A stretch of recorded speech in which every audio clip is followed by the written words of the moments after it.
Hello. Let us start with our next topic which is tide and wave energy. तो अभी तक हमने बहुत सारे फॉर्म्स पढ़ लिए हैं एनर्जी के, जैसे कि hydel energy, solar energy. Now will start with other free renewable form of energy which is tide and wave energy. Let us understand कि ये क्या होती है इंडिविजुअली, इनके साथ क्या समस्याएं हैं, क्या एडवांटेजेस हैं, हम इनको क्यों यूज़ करते हैं और क्यों यूज़ नहीं करते हैं. Okay, let's start. Let us first understand what is wave energy. What is basically a wave. Waves किसे कहते हैं हम. अच्छा, ये बात हम यहाँ पे पहले बहुत गौर से समझ लें कि हम यहाँ पे जिस तरह की एनर्जी की बात कर रहे हैं that relates to the category of 97% of water on the earth which is saline water. तो हम यहाँ पे सीज़ या ओशंस की बात कर रहे हैं जिसमें पानी की मात्रा बहुत ज़्यादा है और ओवरऑल उसका प्रेजेंस भी हमारे अर्थ सरफेस पे काफ़ी ज़्यादा है. तो जब हमने वाटर रिसोर्सेज पढ़ा था तो हमने समझा था कि हम फ्रेश वाटर को यूज़ करते हैं to generate electricity because of so many drawbacks जो सलाइन वाटर के साथ आते हैं, जैसे कि सैलिनिटी बहुत ज़्यादा आती है जो मशीनरीज़ को ख़राब करती है एंड सो ऑन. तो हम अब यहाँ पे इस फॉर्म ऑफ एनर्जी को पढ़ रहे हैं, तो यानी इसको यूज़ करने का कोई दूसरा तरीका या कुछ अलग मेथड हो सकता है जो हम यहाँ पर समझने की कोशिश करते हैं कि कैसे. ठीक है, तो उसके लिए सबसे पहले हम समझते हैं कि वेव्स क्या होती है. What are waves. Waves are basically generated by the winds as it blows across the sea surface. तो जब भी आप समुद्र तल पे कोई पानी देखेंगे और उसके साथ हवा जब चलती है तो हवा पानी की सरफेस को टकराती है. इस टकराने से कुछ एनर्जी जनरेट होती है. This energy is transferred from wind two waves. अच्छा, विंड एनर्जी के बारे में हम ऑलरेडी पढ़ चुके हैं. Wind is a evident form of energy जो हमने देखी है कि विंड चलती है और उसकी वजह से एक सर्टेन प्रेशर, सर्टेन एनर्जी हम लोग फील कर सकते हैं, ऑलरेडी हम फील कर सकते हैं, जिसको हम लोग विंड मिल्स की हेल्प से एनर्जी के फॉर्म में कन्वर्ट भी करते हैं. तो विंड में एनर्जी एग्जिस्ट करती है, ये हम इसके लिए वी आर वेरी श्योर. अब हमें क्या करना है, जब ये विंड वेव्स यानी कि ये ओशियंस के सरफेस से टकराती है तो ये अपनी एनर्जी को ट्रांसफ़र कर देती है in the form of waves. तो जो अगर आपको समुद्र में पानी जो लहरें जो आपको दिखती हैं वो लहरें क्या होती हैं सॉरी, वो वाटर का एयर के साथ मर्ज होके एक एनर्जी जनरेट होती है जिसको हम लोग वेव्स कहते हैं. इस वेव्स से जनरेट होने वाली एनर्जी यानी इसके प्रेशर से, इसके मोशन से जो एनर्जी जनरेट होती है उसको हम क्या कहते हैं, वेव एनर्जी. अब यहाँ पे एक बात समझने की है, हम यहाँ पे एक चैप्टर पढ़ रहे हैं, लेक्चर पढ़ रहे हैं on waves and tidal energy. तो wave and tides are two different things. हम इन दोनों को बिल्कुल कंफ्यूज नहीं करेंगे. हमने भी वेव एनर्जी समझा कि वेव्स एनर्जी होती क्या है, वेव्स कैसे जनरेट होती हैं और वेव्स की फॉर्म्स में एनर्जी किस लिए इम्पॉर्टेंट है, because it travels vast distance across the oceans at great speed. हमें पता है जैसे हमारी नदियाँ होती हैं वो restricted,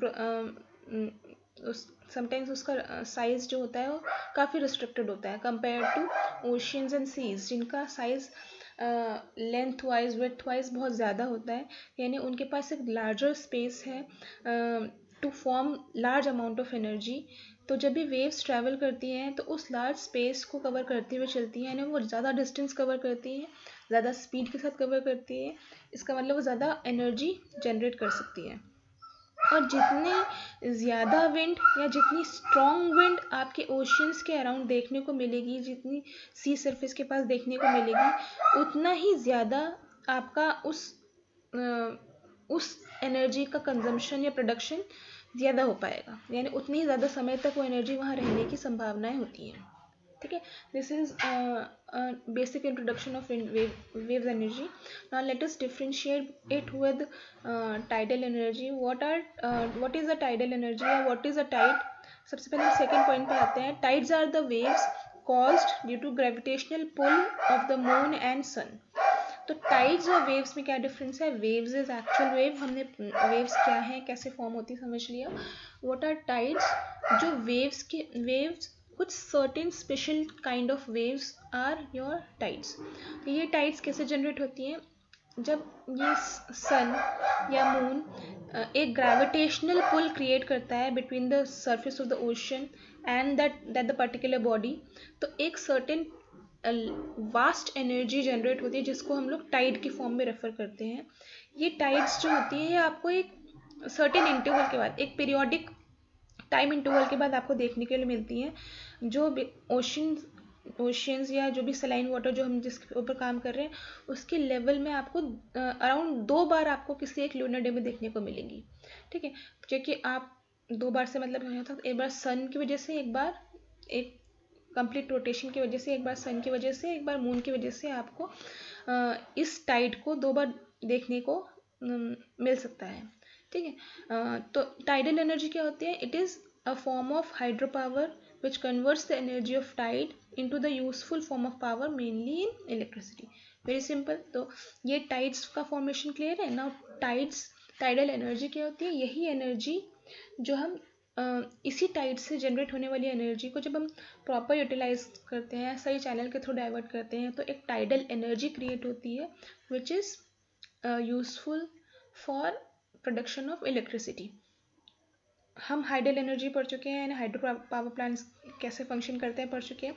similar form of energy है, बट सिंस हमारे पास वाटर की क्वालिटी डिफरेंट है, हमारे पास सरफेस एरिया डिफरेंट है, फॉर्मेशन डिफरेंट है, इसलिए इसका कन्वर्जन या प्रोसेस डिफरेंट हो जाएगा। ठीक है, जब भी आप टाइडल एनर्जी की बात कर रहे होते हो तो जो भी टाइम इंटरवल होता है बिटवीन टू टाइड्स, अभी हम लोग यहाँ पे समझेंगे 2 तरह की टाइड्स होती है हमेशा, लो टाइड्स और हाई टाइड्स। इसमें अराउंड 6 आवर्स का डिफरेंस होता है, यानी हर 6 घंटे के बाद आपको एक हाई टाइड और दूसरे 6 घंटे के बाद आपको एक लो टाइड देखने को मिलेगी। अभी इनका मतलब समझेंगे कि क्या होता है। और ये जो भी टाइडल रेंज होती है इनका डिफरेंस एक दूसरे के साथ मतलब रेशो में चलता है, यानी एक हाई टाइड के बाद आपको अगले नेक्स्ट 6 आवर में आपको एक लो टाइड देखने को मिलेगी। ठीक है, तो ड्यूरिंग द हाई टाइड क्या होता है? The water flow into the dam and the during the low tide water flow out of the dam या रिजर्व जो भी आपने टर्बाइन बनाया है उससे वापस पानी बाहर आएगा जब आप लो टाइड में होंगे। जब आप हाई टाइड में होंगे तो उसके अंदर जाने की कोशिश करेगा। अभी पूरे प्रोसेस को हम लोग ढंग से समझते हैं। पहले हम समझ लेते हैं कि टाइड्स बेसिकली टाइड का आना या जाना किस तरह से हम लोग रेफर कर सकते हैं। This tidal energy, tidal electricity generation works as the tides come in and again when it goes out. देखिए यहाँ पे C है, हम यहाँ पे एक टर्बाइन फिक्स करते हैं ताकि इस C में जनरेट होने वाली टाइड्स को हम लोग मॉड्यूलेट कर सके और ये टर्बाइन रोटेट हो जिसकी वजह से एनर्जी जनरेट हो सके। तो जब टाइड अंदर आती है यानी कि एक सी लेवल से टर्बाइन की तरफ इस टर्बाइन को रोटेट होते हुए अंदर आती है, then this is coming in of tide. ठीक है, आना, दिस इज हाई टाइड्स। ठीक है, the turbine is driven by the power of the sea in both direction. तो अगर हम देखेंगे तो रिवर्स के रिस्पेक्ट में क्या होता था, पानी एक डायरेक्शन में आता था और आगे फिर बह जाता था। आपने हाइडल पावर एनर्जी पढ़ा था हमने, तो उसमें क्या होता है, हम पानी की फ्लो को टर्बाइन के थ्रू रोटेट पास करवाते हैं और टर्बाइन घूमती है, इलेक्ट्रिसिटी जनरेट करती है और बाकी जो पानी होता है वो रिवर में फ्लो कर देती है। तो वो जो फ्लोड वाटर है वो वापस नहीं आता। बट सी के साथ क्या है, ये टाइड्स हैं, टाइड्स आगे जाती हैं उसके बाद वापस पीछे आती हैं। तो जब वो आगे जाती हैं तो वो टाइड्स कमिंग इन कहते हैं, और जब वो वापस आती है तो वापस टर्बाइन को फिर रोटेट करते हुए जाती हैं, इट्स गोइंग आउट। तो दोनों ही डायरेक्शन में हमें 2 बार टर्बाइन रोटेट होने को मिल रही है, जिसकी वजह से इलेक्ट्रिसिटी का जनरेशन एक ही फ्लो में डबल हो जाता है। राइट, ठीक है। तो ये है 2 टाइड्स हमारी, high tide and low tide. High tide में आपके पास बहुत ज़्यादा पानी देखने को मिलेगा एंड लो टाइड्स में पानी वापस जाते हुए यानी कम पानी हो जाएगा। तो जब हाई टाइड्स आती हैं तो आपकी पानी it comes in and when the low tides comes then it goes out. Right, ठीक है। तो क्या एडवांटेजेस हैं इस टाइडल एनर्जी के?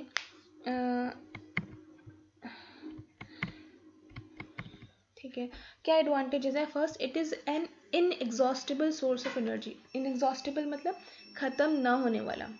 तो इसके लिए बहुत एविडेंटली आपको पता है कि we have 97% of saline water on the surface of the earth, which means we have almost 100% water जिस पे आप टाइडल एनर्जी का प्रयोग कर सकते हैं, एंड इतना वाटर ख़त्म होने की, एग्जॉस्ट होने की संभावना नेग्लेजिबल है।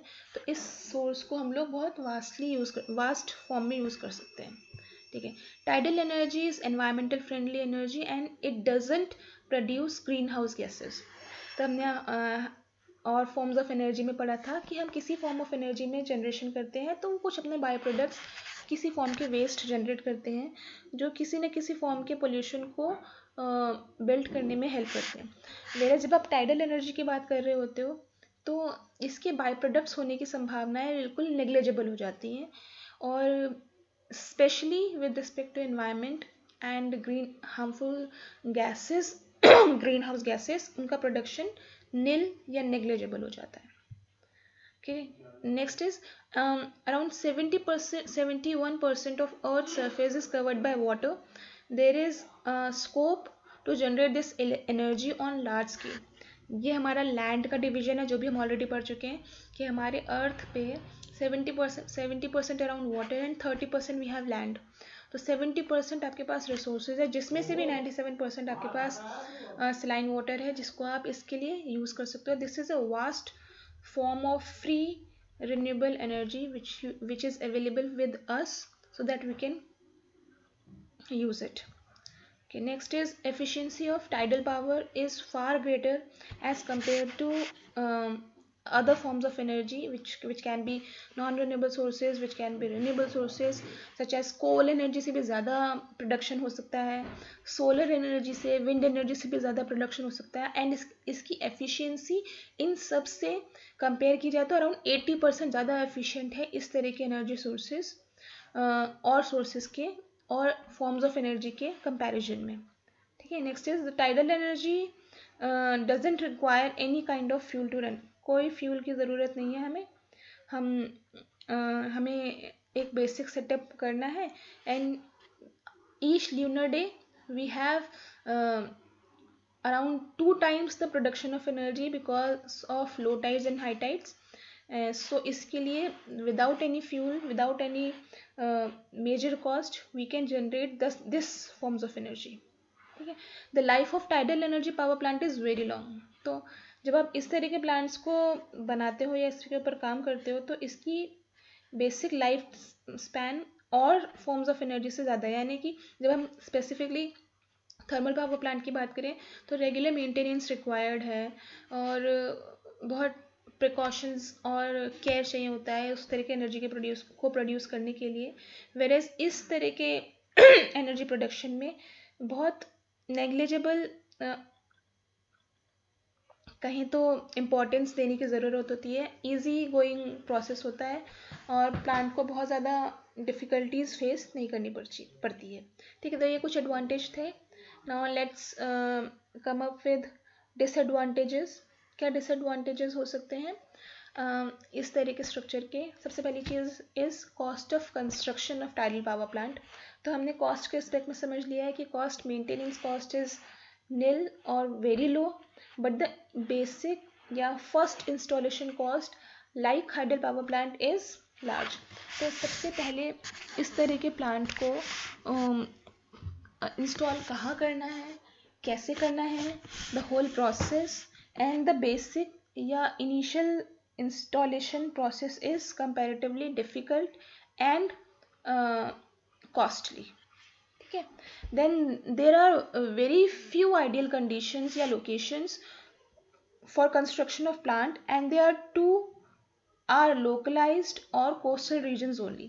तो हम बहुत ही इंटरेस्टिंग सी बात है, जब हम कह रहे थे कि हमारे पास 97% सलाइन वाटर है तो हमें लग रहा था हमारे पास इतना अबंडेंस है कि हम इसी फॉर्म ऑफ एनर्जी को हमें यूज़ करना चाहिए क्योंकि बहुत एफिशिएंट है, ज़्यादा एनर्जी प्रोड्यूस हो पा रही है, वास्ट अवेलेबल है, फ्रीली अवेलेबल है। बट द प्रॉब्लम इज़ इसका स्पैन इतना ज़्यादा है कि हम इस तक पहुंचने के लिए एक्चुअल या एलिजिबल लोकेशंस को ट्रेस या ट्रैक नहीं कर पाते हैं या वहाँ तक पहुँचना डिफ़िकल्ट हो जाता है। जितनी भी एलिजिबल लोकेशंस होती हैं वो हो सकता है लोकलाइज्ड हो, रेजिडेंशियल हो, जहाँ लोग आते जाते हो, तो हम वहाँ पे इस तरह के प्लांट को इंस्टॉल नहीं कर पाते हैं। तो बेसिकली आइडिया अच्छा होके भी इम्प्लीमेंट ना हो पाने का रीज़न ये है कि इतने ज़्यादा रिसोर्सेज होने के बाद भी वो रिसोर्सेज जहाँ प्रेजेंट होने चाहिए वहाँ प्रेजेंट नहीं हो पा रहे हैं. ठीक है. Next is the intensity of sea waves is unpredictable and there can be damage to power generations units. Now waves are not certain. Flowing of wind is not certain. Generation of tides because of waves are not certain. And when we have so much of uncertainty with the process, then it is usually very difficult to maintain the abrupt situations such as failure of plant during these processes is very common. ठीक है. And the influences that aquatic life has of such plant is very disturbing. जिसकी वजह से आपको बहुत सारी species में migration देखने को मिलेगा, डिफ़िकल्टीज़ देखने को मिलेंगी और ये सारी स्पीशीज़ डिस्टर्ब होती रहती हैं और एक्वेटिक लाइफ और aquatic ecosystem on large scale disturb होने शुरू कर देता है. ठीक है. एक बहुत इंटरेस्टिंग सा पॉइंट है that the actual generation is for a short period of time. हमने अभी पढ़ा था हम टरबाइन को टाइड्स के आने पे और टाइड्स के जाने पे रोटेट कर सकते हैं, बट इन दोनों के ही वजह से जो एक्चुअल जनरेशन होता है उसका टाइम पीरियड काफ़ी कम हो जाता है.